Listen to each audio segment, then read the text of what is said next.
Un petit café, s'il vous plaît. Alors, Dimitri, il y a une question que je vais te poser. Par rapport à la gestion du bail, je sais qu'il existe tu peux faire ton bail chez un notaire. Il y a des gens qui le font eux-mêmes. Ça sert à quoi de passer par un notaire? Alors déjà, faire son bail soi-même, c'est un petit peu risqué quand même, à part si on a un bon niveau en droit, parce que c'est très très réglementé tout ce qui est baux. Ouais. Donc on a des baux d'habitation, on a des baux de location courte durée qui ne sont pas des baux d'habitation, on a des baux commerciaux, on a des baux ruraux pour tout ce qui est agricole, on a aussi le bail civil du code civil, on a des baux de sous-location. Autant dire que c'est un vrai maquis, la question du bail. Et on peut prendre un modèle de bail à condition de prendre un modèle de bail non pas qui traîne sur un vague site, mais de prendre un modèle de bail en ligne fait par une société qui a vraiment pignon sur rue. Et là, Ok. on pourra avoir un bail pour pas très cher. Maintenant, ça c'est vraiment pour le bail sans passer par le notaire. L'intérêt de passer par un notaire est le suivant. C'est-à-dire que le bail notarié vaut titre exécutoire. Alors je vais décrypter. Vous pouvez vous expliquer clairement parce que moi je comprends pas. Ah non, moi je comprends pas non plus clair, je le comprends code ici. L'usufruit de votre quote-part entière indivisée. C'est ce que je comprends pas. Excusez-moi, je vous permets juste 2 secondes parce que je comprends pas l'histoire du jus de fruits là. L'usufruit. Enfin oui, c'est quoi? Ça veut dire quoi? Et puis clairement, parce qu'elle comprend pas. L'usufruit de votre code-part entière indivisée. Non, Ça va pas, non? excusez-moi. Non, Voilà, parce que- excusez-moi, c'est m'est échappé parce que je comprends pas. Moi non plus, je comprends pas. Voilà. Ça va, la tête, c'est bon. Donc, titre exécutoire, ça veut dire quoi? C'est comme si tu avais d'ores et déjà un jugement de condamnation contre le locataire dans l'hypothèse où il ne paierait pas son loyer. Ouais, c'est ça, j'ai entendu parler. Voilà, et ça Ouais. c'est pas mal, parce que Le en tant gars, que il est déjà propriétaire condamné bailleur, avant de rentrer, le locataire, en fait. enfin, il est condamné, il est potentiellement condamné. Non, en réalité, qu'est-ce que ça signifie? Tu fais rédiger le bail par un notaire. Le notaire, c'est ce qu'on appelle un officier public ministériel. C'est-à-dire que tous ces actes font foi jusqu'à inscription de faux. Donc D'accord. déjà, et en plus, le notaire a un avantage, c'est que le bail est revêtu de la formule exécutoire. C'est un document qui doit être exécuté sans avoir besoin de passer par un tribunal. Si je conclus un contrat avec toi et que je refuse d'honorer mes obligations, qu'est-ce que tu vas faire? À part me casser la tête, ouais, voilà. Je sais pas pourquoi, j'ai un peu deviné.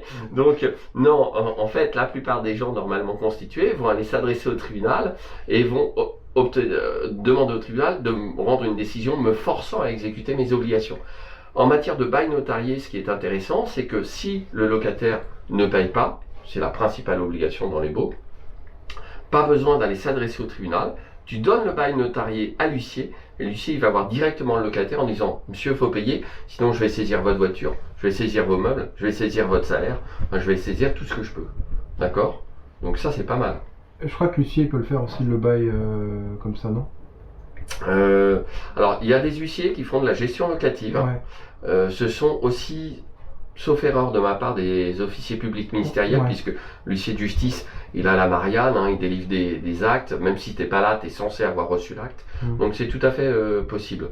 Maintenant, on voit quand même beaucoup plus fréquemment un bail notarié qu'un bail fait par un huissier.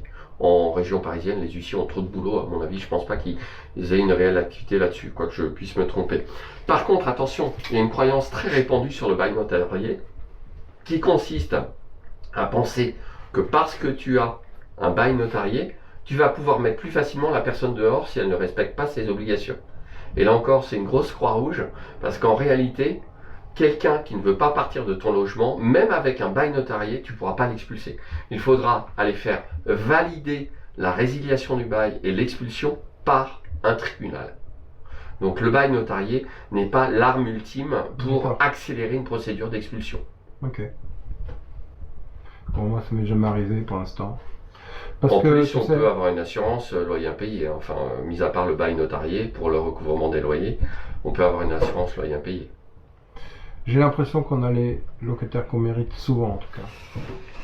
Oui, mais tu as parfois aussi des locataires Souvent. qui font bonne figure Ou qui changent. et qui assez rapidement vont venir te ah oui mais il y a ça, ah oui mais ça c'est pas, j'avais pas vu au début et tu le détectes pas forcément Ouais. à tous les coups.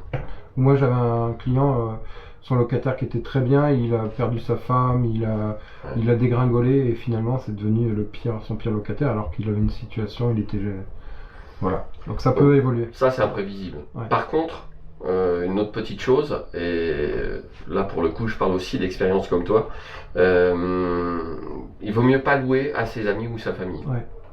Parce que ça, c'est un coup à se fâcher, forcément.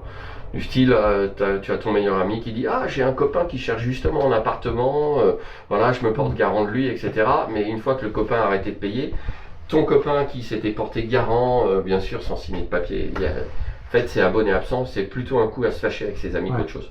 Donc ça, c'est vraiment quelque chose qui, à mon sens, doit être évité. C'est un ami, tu le prêtes. Voilà. Donc, voilà. T'as ta lampe qui éclaire juste ton crâne. Ça te fait un crâne jaune. C'est énorme. Tu dois pouvoir l'orienter un peu. Non, non, bah non. Ah, c'est bien. Super. Non mais ça va faire un faux raccord si je le remonte maintenant. C'est mort. On va pas Ouais. recommencer. Bon, t'as vu, c'est quand même pas si simple que ça. Vraiment, le mieux, c'est de s'entourer. C'est ce que j'ai eu beaucoup de mal à faire au début. Au début, c'est vrai qu'on n'a pas forcément budgétisé tout ça. On se dit que ça va le faire, on va faire les choses simplement. Et finalement, vouloir faire les choses simplement, bah, ça les complique.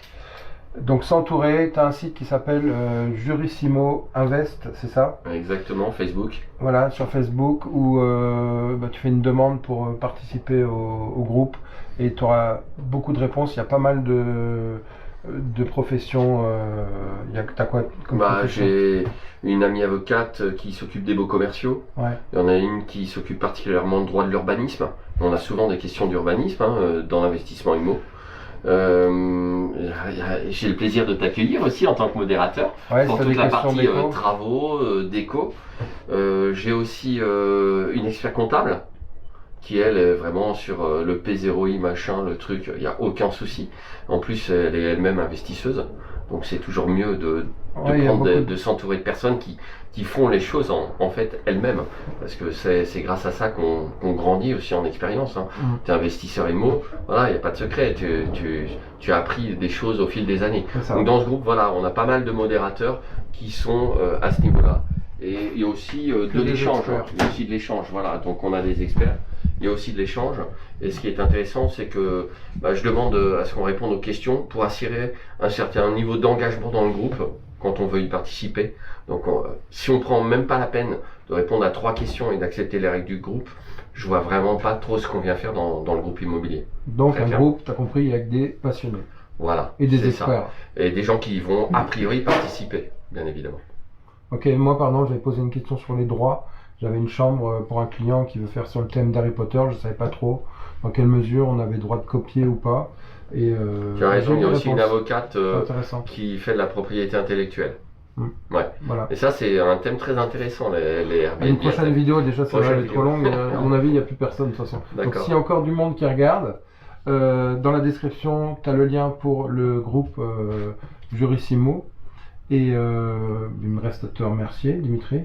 C'est moi qui te remercie parce que On se sans remercie. ton expertise, voilà, c'est plus compliqué de faire les choses correctement. De la même façon, moi j'ai à peu près 0 idée déco. Je sais pas pourquoi, je suis tout vide à ce On va niveau-là. faire équipe. Et je pense qu'il y a des choses à faire, hein, Jean-Christophe. Ok. Là, avec nos compétences réunies, Merci. à suivre. Je te dis à bientôt. Et puis voilà. Et puis à suivre. Voilà.